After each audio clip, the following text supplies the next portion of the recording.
अच्छा जी स्टूडेंट्स, ये बताइए आज आप लोगों को क्या करना था, कौन सा टॉपिक रिवाइज करना है या कौन से टॉपिक के पास पेपर्स करने थे।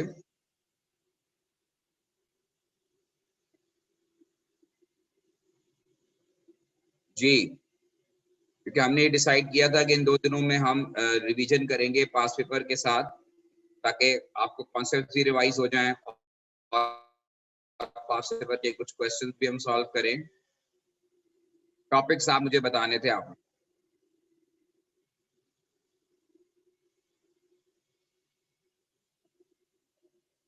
जी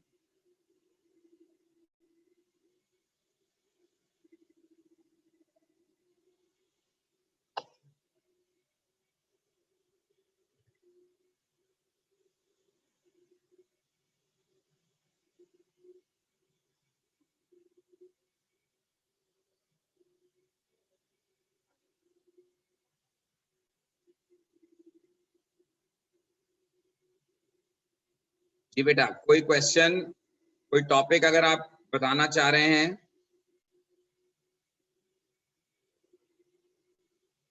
ठीक है, तो मैंने जो है वो आयोनिक इक्विलिब्रिया का जो है ये टॉपिक का पेज ओपन किया है और आयोनिक इक्विलिब्रिया से रिलेटेड कुछ क्वेश्चंस मैं आपको करवाता हूं ताकि आपका कॉन्सेप्ट रिवाइज हो जाए। ये क्वेश्चन एक बफर सॉल्यूशन का क्वेश्चन है और ये है कि what do you understand by the term buffer. Buffer के बारे में आपको पता है कि बफर हम कहते हैं अ solution which resists in the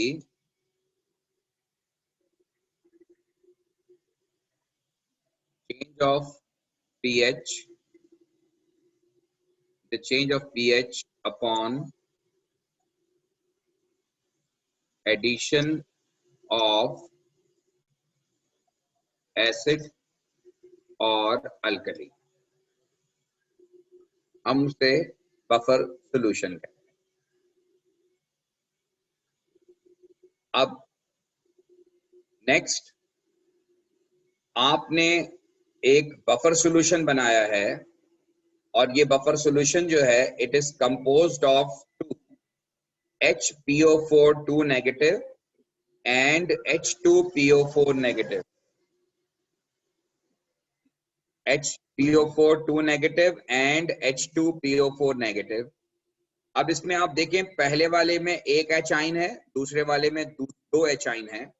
तो अल्टीमेटली पहला वाला कॉन्जुगेट बेस एक्ट करेगा, दूसरा वाला एसिड एक्ट करेगा, क्योंकि इसके पास 2 प्रोटॉन है और इसके पास 1 प्रोटॉन है।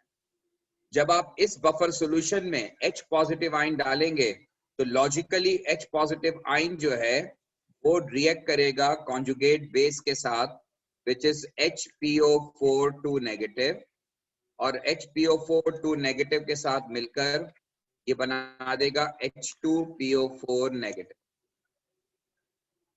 क्योंकि एसिड हमेशा, जो आप एसिड डालते हैं बफर सॉल्यूशन में, वो हमेशा कॉन्जुगेट बेस से रिएक्ट करता है। और जब आप इसमें OH नेगेटिव आइन डालेंगे, OH नेगेटिव आइन यहाँ पर मौजूद एसिड से रिएक्ट करेगा और यहाँ पर मौजूद एसिड जो है वो H2PO4 नेगेटिव है, और ये जब एसिड से रिएक्ट करेगा तो ये प्रोड्यूस करेगा OH नेगेटिव, यहाँ से H पॉजिटिव को लेकर वाटर बना देगा और इसके बाद HPO4 2 नेगेटिव बनेगा। ये H आइन और OH आइन के साथ केमिकल इक्वेशन है। जब भी आपको एग्जामिनर बफर सॉल्यूशन दे और बफर सॉल्यूशन के साथ आपको इक्वेशन लिखने के लिए कहे विद H आइन एंड OH नेगेटिव आइन, उसका तरीका यही होता है जो मैंने आपको यहाँ बताया है कि H आइन जो आप ऐड करते हैं वो हमेशा कॉन्जुगेट बेस से रिएक्ट करता है, और जब आप OH नेगेटिव आइन ऐड करते हैं तो वो हमेशा एसिड से रिएक्ट करता है। तो ऊपर वाले मिक्सचर के अंदर 2 H जिसके अंदर हैं वो एसिड है और जिसके अंदर 1 H है वो कॉन्जुगेट बेस। होपफुली आपको मेरी बात समझ में आ गई होगी। अगली बात जो इसका न्यूमेरिकल है उसमें उसने ये कहा है कि a buffer solution containing equal concentration of two sodium phosphate salt, ये इन दोनों की बात कर रहा है, HPO4 और H2PO4, और दोनों की कंसंट्रेशन इक्वल है तो pH इज 7.20, और आपको मैं बता चुका हूं कि pH is equal to pKa होता है व्हेन कंसंट्रेशन ऑफ सॉल्ट यानी conjugate base is equal to concentration of acid. जब एसिड और सॉल्ट की कंसंट्रेशन एक हो जाए तो pH और pKa जो है वो इक्वल हो जाता है। यानी एक्चुअली आपको एग्जामिनर यहाँ पर ये 7.20 दे रहा है, ये pKa दे रहा है, pH नहीं है तो pH, लेकिन ये pH pKa के इक्विवेलेंट होती है जब दोनों की कंसंट्रेशन सेम हो। जब दोनों की कंसंट्रेशन इक्वल हो तो फिर pH और pKa इक्वल हो। अब आपको नेक्स्ट कैलकुलेट करनी है pH।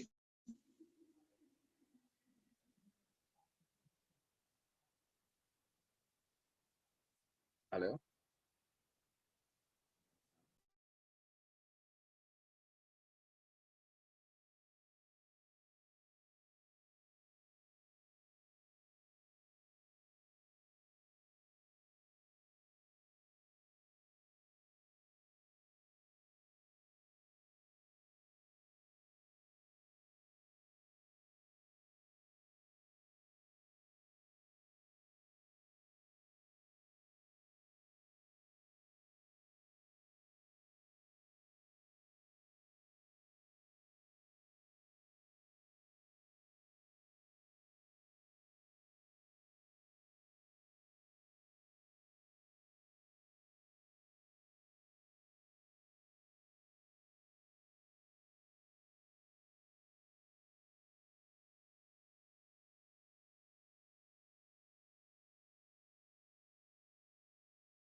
अब इस फॉर्मूले में आप pKa की जगह 7.20 पुट करेंगे plus log of concentration of salt over acid. अब यहाँ पर आप जो सॉल्ट इस्तेमाल कर रहे हैं वो वही चीज है, यहाँ 2 हाइड्रोजन है और यहाँ पर 1 हाइड्रोजन है, तो आप 2 हाइड्रोजन वाले को जो है वो एज ए सॉल्ट इस्तेमाल करेंगे और 1 हाइड्रोजन वाले को आप जो है, सॉरी 2 हाइड्रोजन वाले को एज एसिड, तो ये आपका एज एसिड एक्ट करेगा जिसमें 2 हाइड्रोजन है, और जिसमें 1 हाइड्रोजन है वो एक्ट करेगा एज सॉल्ट। सॉल्ट की जगह आप 0.002 कंसंट्रेशन पुट करेंगे और एसिड की जगह आप पुट करेंगे 0.005, और इसको अब आप कैलकुलेट कर लीजिएगा, जो भी पीएच आएगी वो आपका की रिजल्टेंट पीएच हो। और ये बात जहन में रखिएगा, ये वही बुकलेट है जो आपके पास मौजूद है, पेज नंबर 154 पर ये क्वेश्चन है जो मैंने सॉल्व किया है।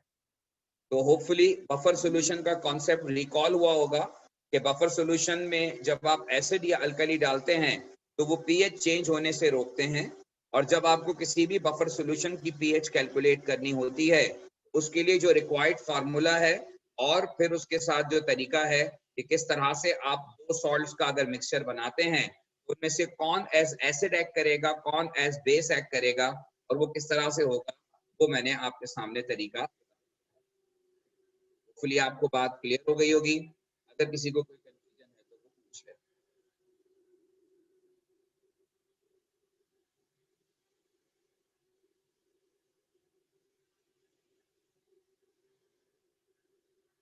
अच्छा जी, अब ये जून 9 का क्वेश्चन है जो मैं करने जा रहा हूं, और इससे आगे फिर कुछ और कैलकुलेशंस भी हैं।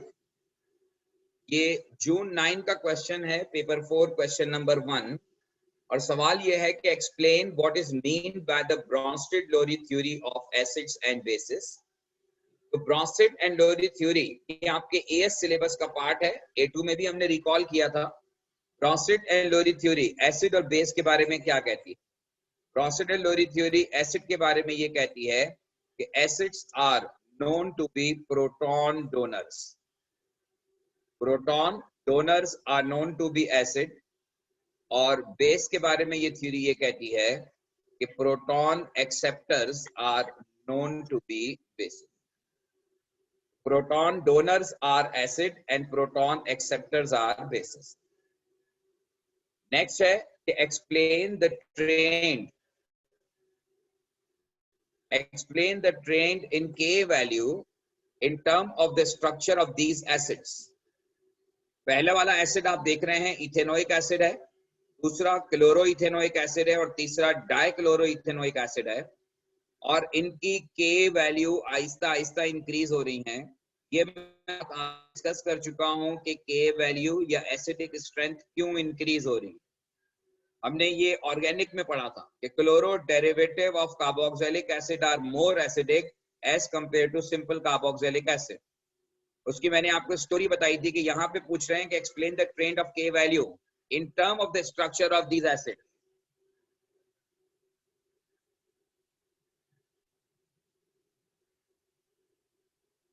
तो ये क्वेश्चन है आपके सामने. अब यहाँ पर के वैल्यू जो है वो इंक्रीज हो रही है. तो के वैल्यू इंक्रीज हो रही है. क्यों इंक्रीज हो रही है? बिकॉज एसिडिक कैरेक्टर इंक्रीज हो रहा है. Due to increase in acidic character K value increase हो रही है. और क्यों इंक्रीज हो रही है? Because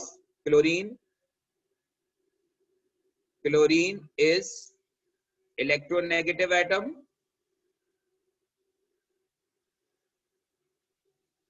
It pulls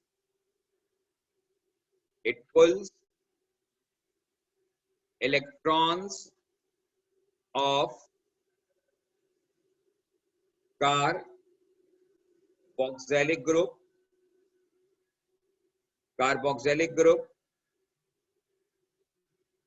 towards itself. Electron density at oxygen decreases.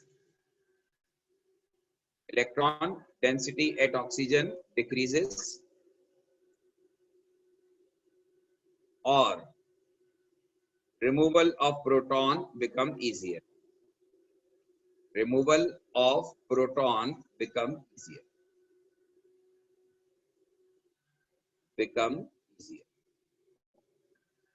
ये है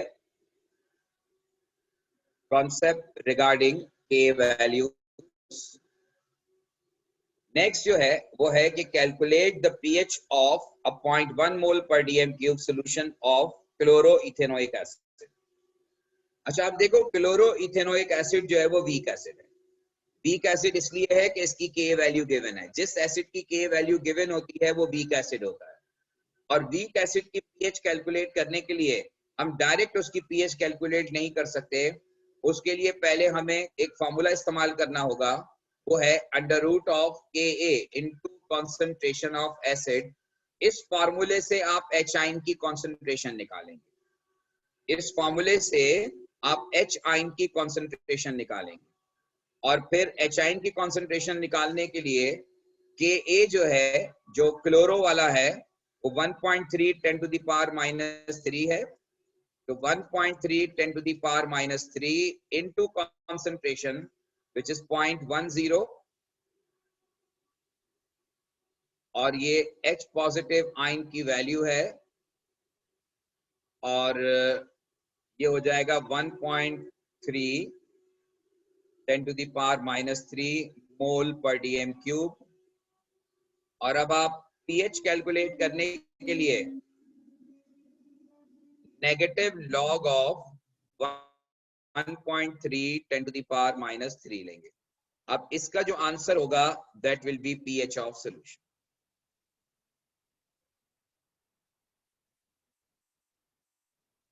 होपफुली आपको मेरी बात समझ में आ गई होगी. कोई सवाल?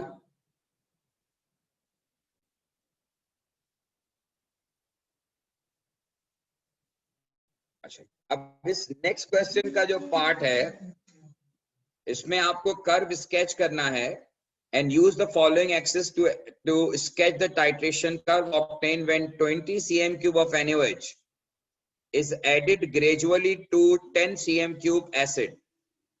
अब एसिड की और अल्कली की कॉन्सेंट्रेशन सेम है और इन दोनों का रेशियो 1:1 है, तो 10 cm cube will react with 10 cm cube. इसका मतलब है कि 10 cm cube of NaOH excess में है।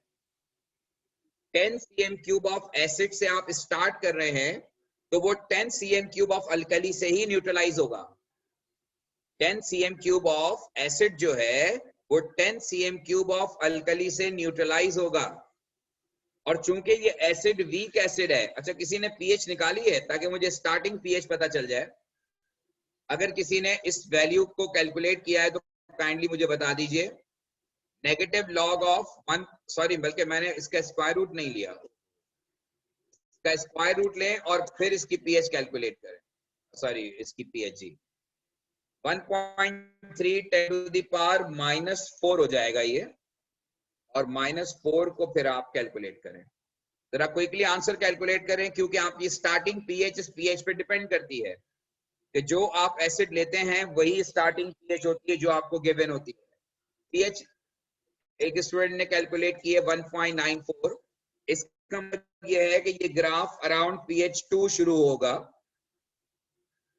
और आप पीएच 2 में, अब चूंकि ये एसिड वीक है और आपका एंड पॉइंट जो आएगा वो 10 cm क्यूब पर आएगा, और आपको याद होगा कि वीक एसिड के अंदर टर्निंग पॉइंट जो आता है वो अराउंड 6 आता है, तो ये पीएच ग्रेजुअली इंक्रीज करेगी और अराउंड 6 ये शार्पली इंक्रीज करेगी 8 9 10 और 10 और 11 के दरमियान फिर ये पीएच आहिस्ता आहिस्ता बढ़ती जाएगी और ये मैक्सिमम जो है वो 12 और उससे अबव चली जाएगी। क्योंकि आप जो अल्कली यूज कर रहे हैं वो 0.1 मोल पर डीएम क्यूब NaOH है, और इस अल्कली की अगर आप पीएच कैलकुलेट करेंगे तो वो 13 आएगी, लेकिन चूंकि सॉल्यूशन डाइल्यूट हो गया है तो पीएच एग्जैक्टली 13 नहीं होगी, उससे थोड़ी कम होगी, तो आप 12.5 तक पीएच लेके जा सकते हैं। ये है titration curve whenever it is plotted in under these condition, और ये वॉल्यूम आपका एंड पॉइंट को डिसाइड करता है, एंड पॉइंट को डिस्क्राइब कर रहा है। ये जो है वो एंड पॉइंट है। होपफुली आपको मेरी बात समझ में आ गई होगी।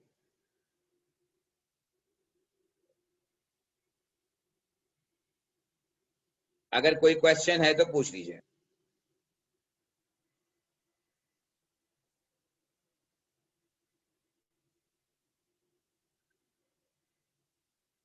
अच्छा जी, अब इसी क्वेश्चन का जो अगला पार्ट है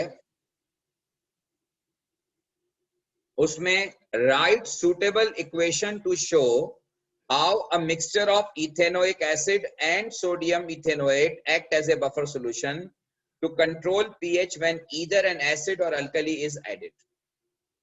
अब आपको मिक्सचर जो कह रहे हैं, एक है इथेनोइक एसिड और दूसरा है सोडियम इथेनोएट।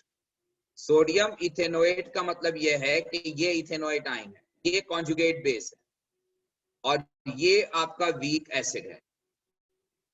तो एक एसिड हो गया और एक कॉन्जुगेट बेस हो गया, जो कि नॉर्मली कॉन्जुगेट बेस की जो सोर्स होती है वो नॉर्मली सॉल्ट होता है। ये कॉन्जुगेट बेस सॉल्ट से आता है। Sodium ethanoate is a source of ethanoate ion. अब जब आप इस बफर सॉल्यूशन में H पॉजिटिव आयन और OH नेगेटिव आयन डालेंगे, यानी एसिड या अल्कली डालेंगे, तो जो मैंने पिछला कॉन्सेप्ट आपको करवाया था वही कॉन्सेप्ट यहाँ पर भी यूज होगा।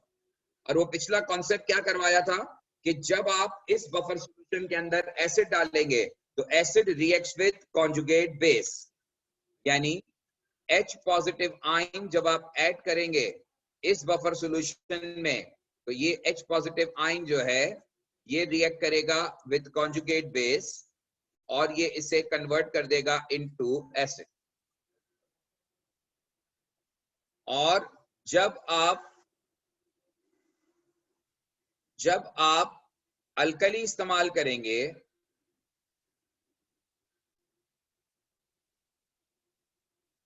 तो अल्कली रिएक्ट करेगा विद एसिड,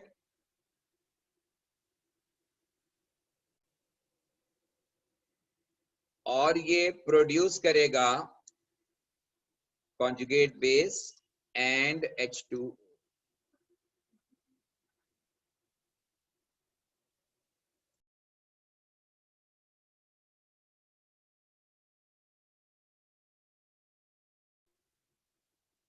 ये जनाब दो इक्वेशंस हैं जो अगेन बफर सॉल्यूशन की इक्वेशंस हैं। ये रिप्रेजेंट कर रही हैं कि किस तरह से बफर सॉल्यूशन जो है वो एक्ट करेगा। होपफुली आपको मेरी बात समझ में आ गई होगी। Next, calculate the pH of a buffer solution containing 0.1 mole per dm cube ethanoic acid and 0.2 mole per dm cube sodium ethanoate। अब आपको एसिड की और सॉल्ट की कॉन्सेंट्रेशन गिवन है, लेकिन आपको Ka वैल्यू मालूम है या नहीं है। देखें इस क्वेश्चन के अंदर कहीं pK वैल्यू गिवन नहीं है, लेकिन ये क्वेश्चन कंटिन्यू हो रहा है पिछले क्वेश्चन से, और पिछले क्वेश्चन का पार्ट में बी पार्ट में उसने इथेनोइक एसिड की के वैल्यू गिवन थी 1.7 10 टू द पावर -5, और ये क्वेश्चन इसी तरह कंटिन्यू हो रहा है। तो यहाँ पर एक्चुअली के वैल्यू जो है वो है 1.7 10 टू द पावर -5। अब आप पहले तो इस के वैल्यू से pKa निकालें, और pKa निकालने के लिए नेगेटिव लॉग ऑफ के वैल्यू यूज करते हैं 1.7 10 टू द पावर -5।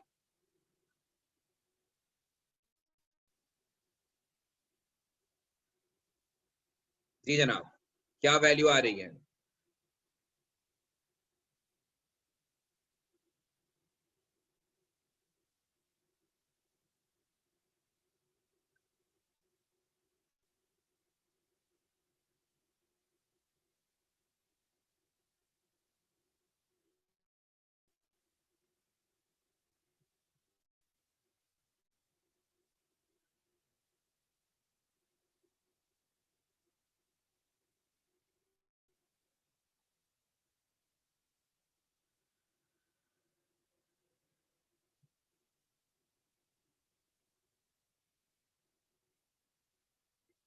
जी बेटा, क्या वैल्यू आ रही है अगर किसी ने कैलकुलेट किया हो? ओके,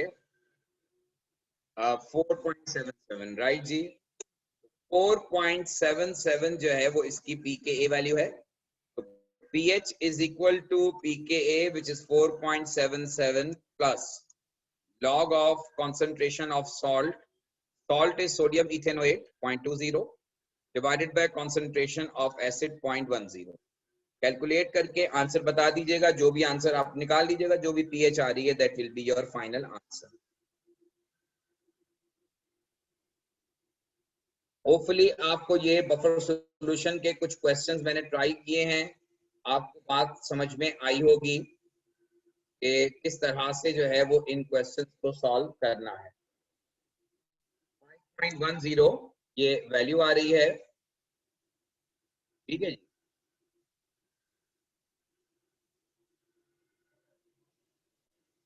अच्छा, नेक्स्ट नवंबर 9 का ये क्वेश्चन है, ये भी एएस के कॉन्सेप्ट से रिलेटेड ज्यादा आया था। इसमें केएसटी का कॉन्सेप्ट भी है, वो भी रिकॉल हो जाएगा। और एएस का फर्स्ट 3 मार्क का क्वेश्चन जो है वो ये एएस से रिलेटेड है, और इसमें ऑब्जर्वेशन है with chloride, bromide and iodide आइन।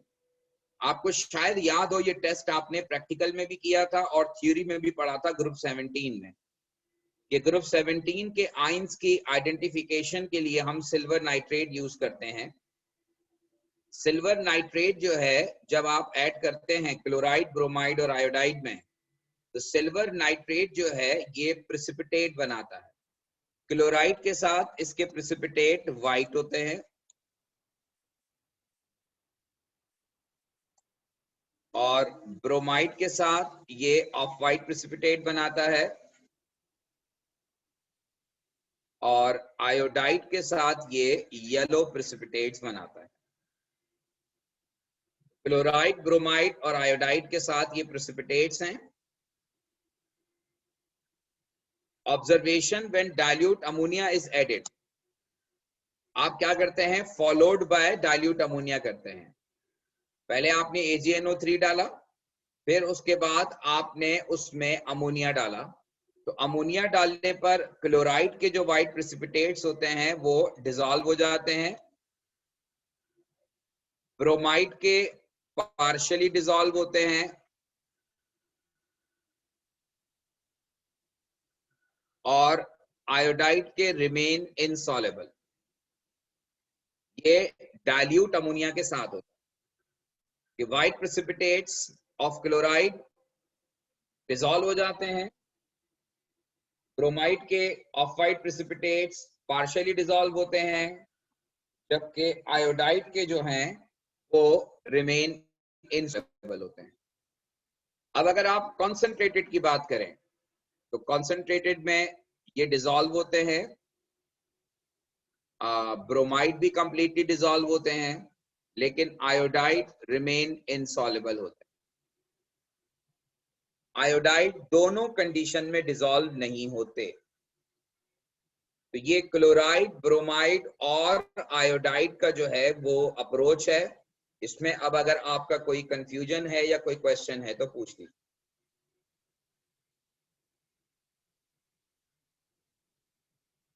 अच्छा जी, अब अगला सवाल जो है ये KSP से रिलेटेड है और आपको कैलकुलेट करनी है concentration of silver ion.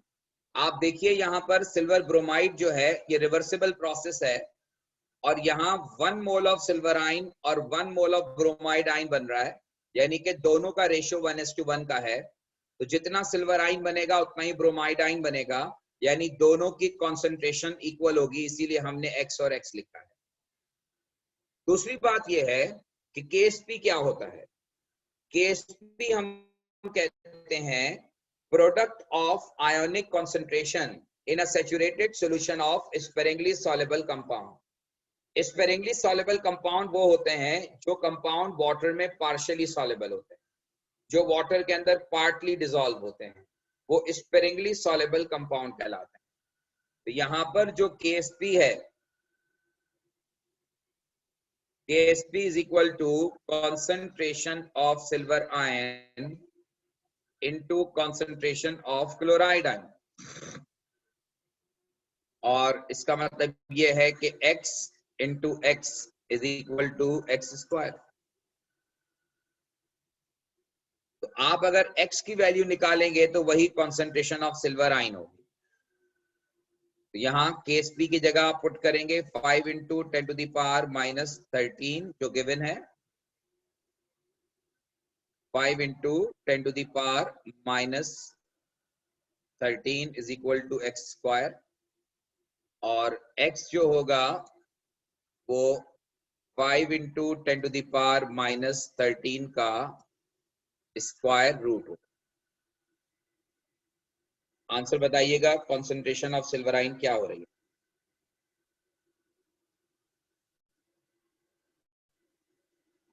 Concentration 7.1 10 to the power minus 7 आ रही है, ये कॉन्सेंट्रेशन ऑफ सिल्वर आयन है। State and explain whether silver bromide will be less or more soluble in 0.1 mole per dm cube KBr than it is in pure water। Pure water के मुकाबले में silver bromide 0.1 मोल पर DM cube KBr में ज्यादा soluble होगा या कम soluble होगा। ये कॉन्सेप्ट हमने पढ़ा था कॉमन आयन इफेक्ट में। प्योर वाटर के अंदर जब आप सिल्वर ब्रोमाइड डालेंगे तो कोई कॉमन आयन नहीं है, लेकिन अगर 0.1 मोल पर डीएम क्यूब KBr के सॉल्यूशन के अंदर आप सिल्वर ब्रोमाइड डालेंगे तो सिल्वर ब्रोमाइड और KBr दोनों में एक आयन कॉमन है जो कि ब्रोमाइड आयन है।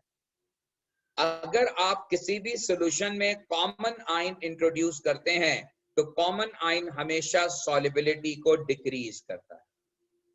कॉमन आयन जो है वो सॉल्युबिलिटी को डिक्रीज करेगा, क्योंकि सिल्वर ब्रोमाइड जो है जब ये डिसॉल्व हो रहा है to make silver ion and bromide ion, और आपने अगर KBr डाला इसके अंदर या KBr को इसके अंदर डाला तो bromide ion will be considered as common ion और कॉमन आयन की वजह से इक्विलिब्रिया जो है, कॉमन आयन की वजह से इक्विलिब्रिया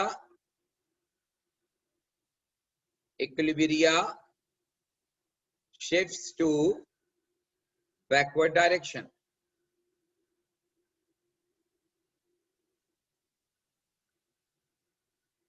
इक्विलिब्रिया जो है वो शिफ्ट होगा टू बैकवर्ड डायरेक्शन, और जब equilibria shift to backward direction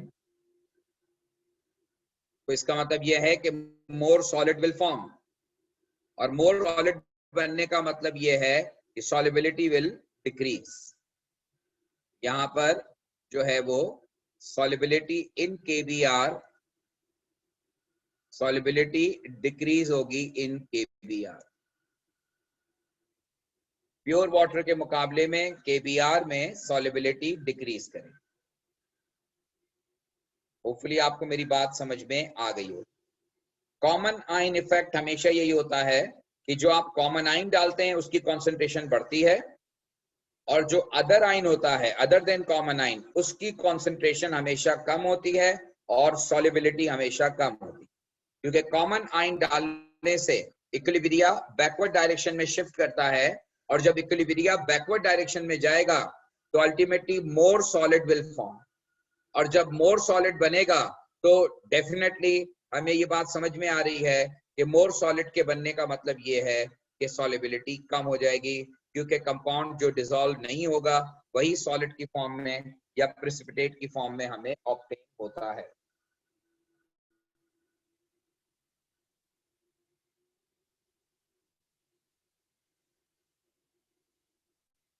ठीक है जी, क्लियर हो गई ये बात?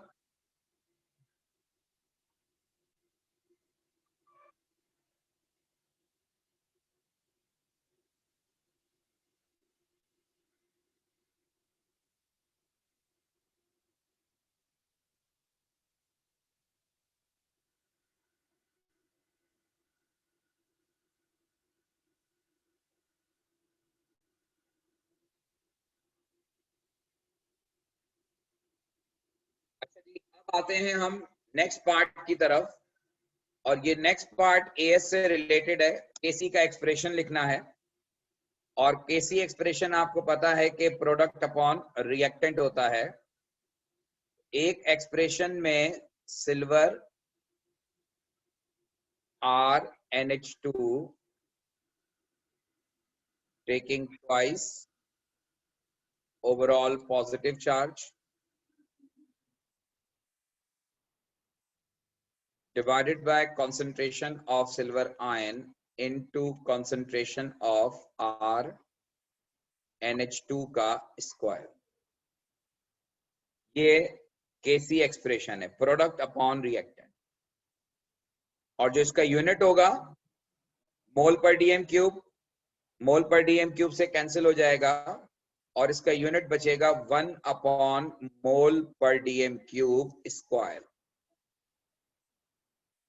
और 1 अपॉन मोल पर डीएम क्यूब स्क्वायर का मतलब ये है कि ये DM6 और मोल -2 होगा।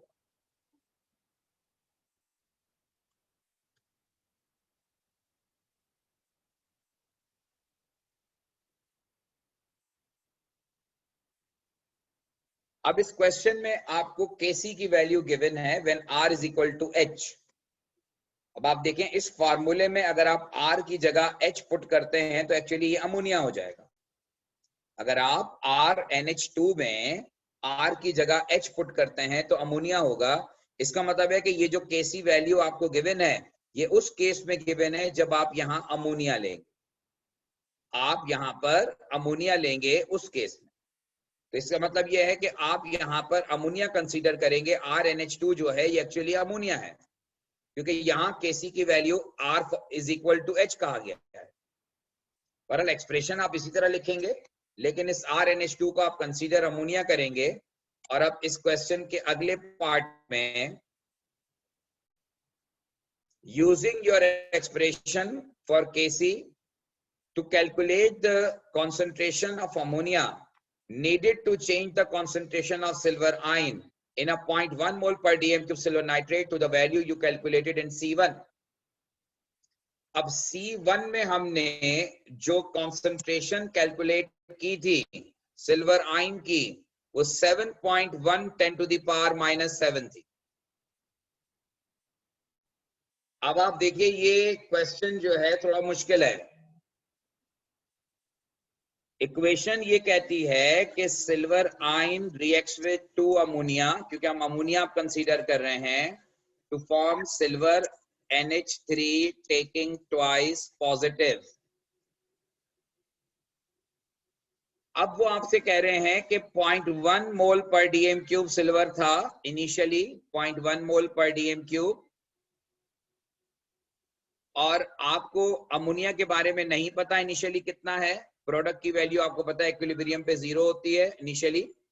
अब इक्विलिब्रियम पर वो आपसे कह रहे हैं कि सिल्वर आयन की कॉन्सेंट्रेशन को कम करके जो कैलकुलेट किया है वहां तक ले आओ, यानी 7.1 10 to the power -7, यानी इक्विलिब्रियम पर सिल्वर आयन की कॉन्सेंट्रेशन 7.1 10 to the power -7 हो जानी चाहिए।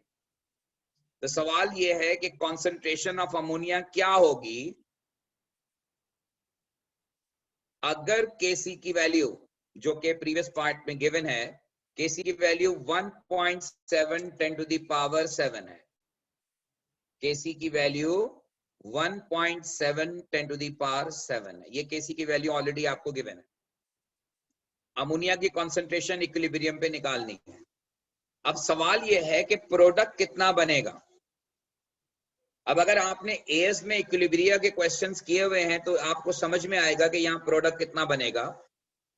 इनिशियली जो सिल्वर था वो 0.1 था और इक्विलिब्रियम पर ये 7.1 10 to the power -7 हो गया। इसका मतलब ये है कि अगर मैं 0.1 से 7.1 सब्ट्रैक्ट करूं तो जो बचेगा वो जो यूजअप हुआ, भाई देखें सिल्वर पहले 0.1 था, 0.1 से ये 7.1 हो गया। इसका मतलब है कि ये यूजअप हो गया। कितना यूजअप हो गया? ये यूजअप हो गया 0.10 माइनस 7.1 10 to the power -7, ये यूजअप हो गया। तो भाई जब सिल्वर यूज होगा तो कहां जाएगा? रेशियो ये कहता है कि जितना सिल्वर यूज होगा उतना ही प्रोडक्ट फॉर्म होगा। 1:1 का रेशियो है। जितना सिल्वर आयन इस्तेमाल होगा उतना ही प्रोडक्ट प्रोड्यूस होगा। जितना सिल्वर आयन इस्तेमाल होगा उतना ही प्रोडक्ट प्रोड्यूस होगा। तो 7.1 10 to the power -7 अगर सिल्वर आयन की कॉन्सेंट्रेशन है तो 0.1 माइनस 7.1 10 to the power -7 ये तकरीबन 0.0999 हो जाएगा। ये कॉन्सेंट्रेशन हो जाएगी इक्विलिब्रियम पर। आप माइनस करके देखिएगा ये आंसर आएगा। यानी इक्विलिब्रियम पर जो प्रोडक्ट का अमाउंट है वो 0.099 हो जाएगा। अगर किसी का कोई सवाल है तो वो पूछ सकता है अगर कोई बात समझ में नहीं आई, क्योंकि ये पूरा कॉन्सेप्ट एएस का कॉन्सेप्ट है। एएस में जो आपने केसी के क्वेश्चंस किए थे ये उनसे रिलेटेड है। जितना रिएक्टेंट कंज्यूम होता है उसी प्रोपोर्शन में प्रोडक्ट प्रोड्यूस होता है। अब रिएक्टेंट का और प्रोडक्ट का रेशियो 1:1 है। इसका मतलब यह है कि जितना रिएक्टेंट कंज्यूम होगा उतना ही प्रोडक्ट प्रोड्यूस होगा। जितना रिएक्टेंट कंज्यूम होगा उतना ही प्रोडक्ट प्रोड्यूस होगा। तो अब आप केसी की वैल्यू जो है वो पुट करेंगे 1.7 10 to the power 7 और इसके बाद प्रोडक्ट की वैल्यू 0.099 है और सिल्वर आयन की वैल्यू 7.1 10 to the power -7 है और अमोनिया की कॉन्सेंट्रेशन आपको कैलकुलेट करनी है, अमोनिया स्क्वायर। अब आप इसको सॉल्व कर लीजिए एक्सप्रेशन को। तो अमोनिया की जो वैल्यू आएगी अमोनिया स्क्वायर होगा वो, और फिर उसका स्क्वायर रूट ले लेंगे तो you will get concentration of ammonia. अगर कोई क्वेश्चन है तो आप पूछ सकते। ठीक है जी, ये मैंने कुछ क्वेश्चंस आपको करवाए रिलेटेड टू जो भी हमारी बात चल रही थी उससे।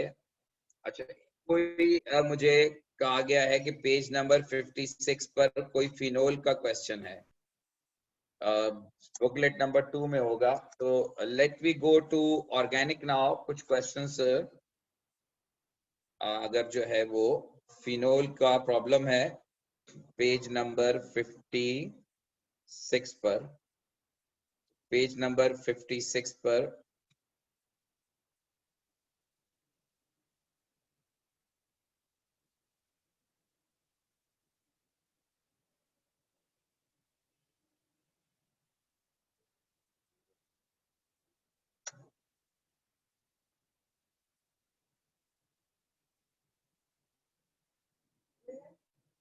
अच्छा जी, ये जिस बच्चे ने भी ये पूछा, ये इंतहाई पढ़ा लिखा सवाल है। ये इसको समझाना एक बहुत मुश्किल काम है ऑनलाइन तो खैर, और ना आपको रिएक्शंस याद होंगे, तो ये काम वैसे बहुत मुश्किल है।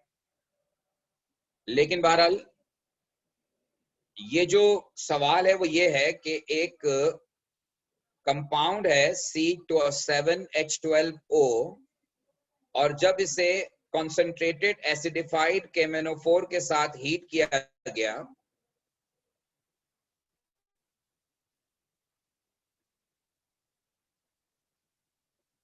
जब इसे कॉन्सेंट्रेटेड KMnO4 के साथ हीट किया गया तो ये दो कंपाउंड में स्प्लिट हो गया। अब ये प्योरली एएस का रिएक्शन है, और ऑल्दो के मैंने A2 में रिवाइज भी करवाया है कि जब हम KMnO4 के साथ हीट करते हैं कंपाउंड को, तो जिस जगह पर कार्बन कार्बन डबल बॉन्ड होता है वहां से मॉलिक्यूल ब्रेक होता है, स्प्लिट होता है इनटू टू, और ये डिपेंड करता है कि डबल बॉन्ड के साथ CH2 डबल बॉन्ड है या CH डबल बॉन्ड है या C डबल बॉन्ड है। अगर कंपाउंड में डबल बॉन्डेड कंपाउंड में CH2 टर्मिनल है तो कार्बन डाइऑक्साइड और वाटर बनेगा।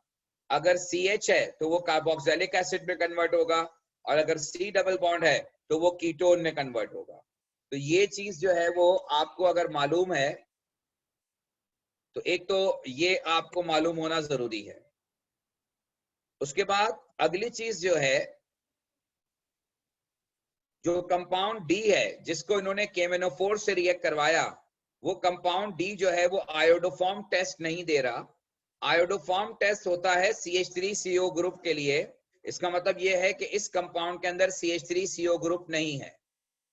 फेलिक सॉल्यूशन का टेस्ट पॉजिटिव आने का मतलब ये है कि इसमें एल्डिहाइड मौजूद है और फार्मूले में एक ही ऑक्सीजन है। इसका मतलब है कि एक बात तो डिसाइड हो गई कि इस कंपाउंड में एल्डिहाइड यानी CHO ग्रुप मौजूद है।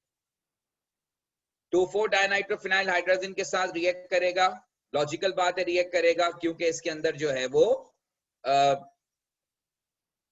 कार्बोनाइल ग्रुप मौजूद है, क्योंकि एल्डिहाइड का टेस्ट कंफर्म हो रहा है।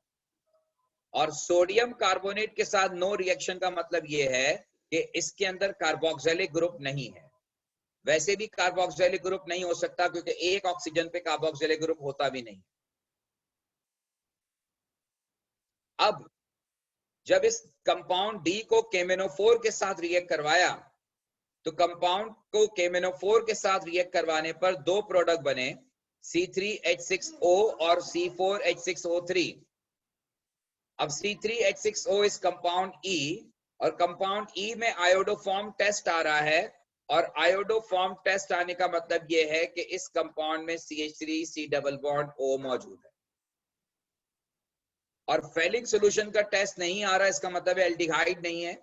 लेकिन 2,4 डाइनाइट्रोफिनाइल हाइड्रोजन का टेस्ट आने का मतलब यह है कि कार्बोनाइल ग्रुप मौजूद है। और सोडियम कार्बोनेट के साथ टेस्ट नहीं आ रहा, इसका मतलब है कि इसमें कार्बोक्सिलिक ग्रुप नहीं है। लेकिन टोटल 3 कार्बन का कीटोन है, इसका मतलब है ये, क्योंकि 2,4 डाइनाइट्रोफिनाइल हाइड्रोजन के साथ टेस्ट पॉजिटिव है, फेलिक सॉल्यूशन का टेस्ट नेगेटिव है। इसका मतलब ये हुआ कि ये कीटोन है। तो ये हमारा 3 कार्बन का कीटोन हो गया। ये स्ट्रक्चर है जो 3 कार्बन का कीटोन होगा। अब ये जब तक आपको एएस की नॉलेज नहीं है, ये पूरा क्वेश्चन एएस की बेस पर है, और ऐसे क्वेश्चंस भरे हुए हैं पास पेपर में। नेक्स्ट, आयोडोफॉर्म टेस्ट आ रहा है अगेन, और आयोडोफॉर्म टेस्ट आने के साथ साथ 2,4 डाइनाइट्रोफिनाइल हाइड्रोजन के साथ भी टेस्ट पॉजिटिव आ रहा है। इसका मतलब यह है कि कंपाउंड में CH3C डबल बॉन्ड O मौजूद है।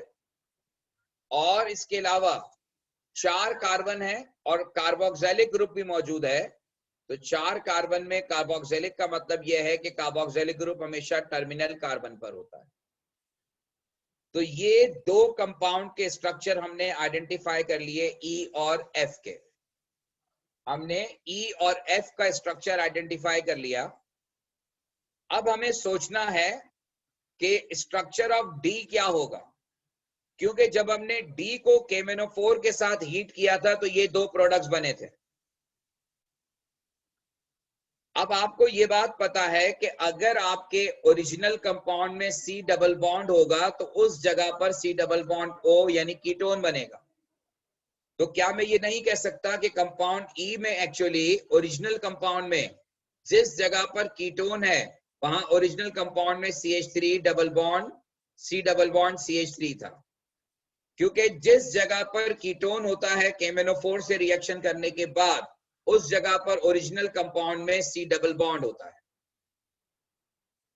और कंपाउंड F में आप देखिए, कंपाउंड F में भी यही सिचुएशन है कि जिस जगह पर C डबल बॉन्ड O है तो इसका मतलब है कि वहां C डबल बॉन्ड है और इधर CH3 है, इधर CH2 है और इधर CHO है, क्योंकि यहाँ पे जो हमने CHO आइडेंटिफाई किया था वो ऑक्सीडाइज होकर यहाँ कार्बोक्सिलिक एसिड बन गया। ये भी AS की नॉलेज है। अब स्ट्रक्चर क्या बनेगा? स्ट्रक्चर ये बनेगा कि CHO के साथ CH2 है, उसके बाद C डबल बॉन्ड है और C डबल बॉन्ड के साथ CH3 है और ये वाला C डबल बॉन्ड इस C डबल बॉन्ड के साथ कनेक्ट होगा, CH3 2 है। ये है स्ट्रक्चर ऑफ डी।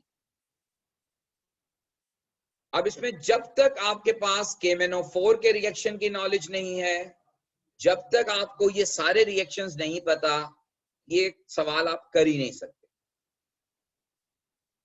आपको इसके लिए ये पूरा कॉन्सेप्ट रिवाइज करना होगा। जब तक ये पूरा कॉन्सेप्ट आपको नहीं आता होगा, सारे के सारे केमिकल रिएक्शंस आपको नहीं पता होंगे और आपको ये बात नहीं समझ में आएगी कि किस तरह से 2 कंपाउंड आपने उनसे डबल बॉन्ड की पोजीशन आइडेंटिफाई करके और फिर उन दोनों कंपाउंड को आपस में कनेक्ट करना है, तब तक आपके लिए ये काम बहुत मुश्किल होगा।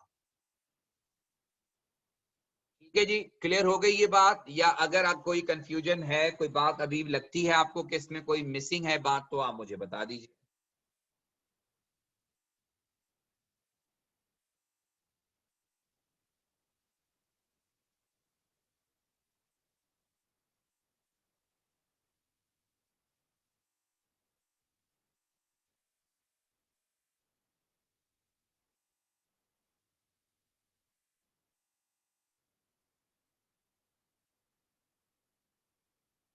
ठीक है जी, और कोई प्रॉब्लम अगर है तो बताइए। कोई और प्रॉब्लम अगर है तो बताइए। ठीक है जी, फिर आप लोग अगर बेहतर है कि क्वेश्चंस अपने लेकर बैठे तो मेरे लिए भी आसानी होगी। मैं रेंडमली नहीं करवाऊंगा, आपके प्रॉब्लम्स को एड्रेस करूंगा। लेकिन अगर इसी तरह आप कल भी होंगे तो कल भी वो फिर रैंडम सॉल्यूशन ही होगा सारा।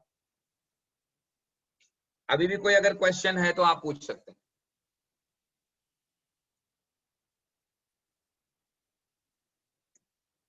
Previous page table, previous page table, अच्छा जी। प्रीवियस पेज टेबल में क्या है? In the following table place a tick in the column against each compound that would give a positive result. ये बात हो रही है आयोडोफॉर्म रिएक्शन की। ओके, आयोडोफॉर्म रिएक्शन उन कंपाउंड में होता है जिनके अंदर CH3CO यानी कम से कम 2 कार्बन हो।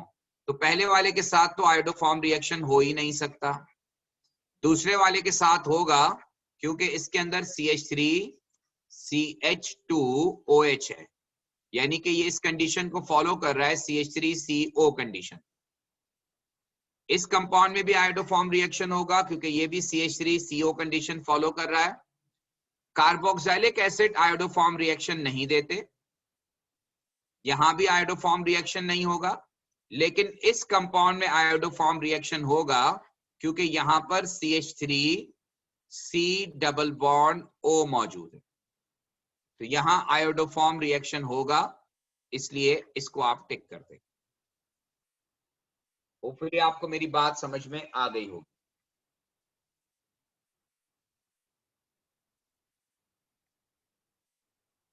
तो फोर्थ कंपाउंड में क्रॉस का रीजन भी आपको समझ में आ गया होगा कि कार्बोक्सिलिक एसिड जो होते हैं वो आयोडोफॉर्म रिएक्शन नहीं देते।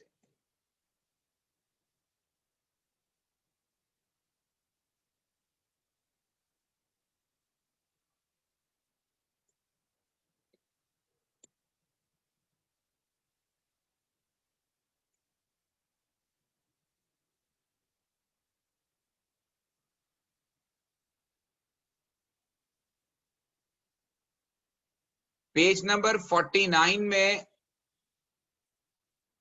अभी हमने हाइड्रोलिसिस ऑफ अमाइड नहीं किया ना, हमने अमाइड कर लिया या नहीं किया? हालांकि कर लिया है।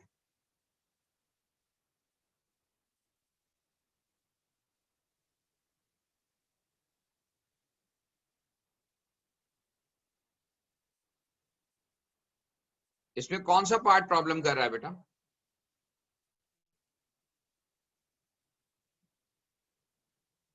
इसमें कौन सा पार्ट आपसे नहीं हो रहा? अगर प्रॉब्लम इसमें जो हो सकता है वो इसमें हो सकता है कि जहां इसकी हाइड्रोलिसिस होगी, जब इसकी हाइड्रोलिसिस होगी, इसने नहीं बताया एसिडिक या बेसिक, तो हाइड्रोलिसिस आप कोई भी कर सकते हैं। अब देखिए यहां पर है एक्चुअली इस कंपाउंड में दो फंक्शनल ग्रुप्स हैं। ये अमाइड लिंकेज है CON और COO ये एस्टर लिंकेज है। तो जब आप हाइड्रोलिसिस करेंगे तो यहां से अमाइड लिंकेज ब्रेक होगा और एक प्रोडक्ट बनेगा CH3NH2 और दूसरा प्रोडक्ट बनेगा C के साथ OH आ जाएगा और C डबल बॉन्ड O अपनी जगह मौजूद है, क्योंकि आपको पता है कि अमाइंस जब हाइड्रोलाइज होते हैं, सॉरी अमाइड, तो एक तरफ अमाइन बनता है, एक तरफ कार्बोक्सिलिक एसिड बनता है, तो C डबल बॉन्ड O के साथ इधर OH आ जाएगा। नेक्स्ट, ये एस्टर लिंकेज है, ये एस्टर लिंकेज जब यहां से ब्रेक होगा तो एक प्रोडक्ट बनेगा फिनोल, O के साथ H आएगा और CO के साथ OH आ जाएगा। तो ये प्रोडक्ट जो बनेगा ये है H2CO3। ये तीन प्रोडक्ट्स बनेंगे इस रिएक्शन। इसमें एस्टर और अमाइड दोनों लिंकेजेस हैं, लिहाजा हाइड्रोलिसिस पे ये दोनों लिंकेजेस ब्रेक होगी। होपफुली आपको मेरी बात क्लियर हो गई हो।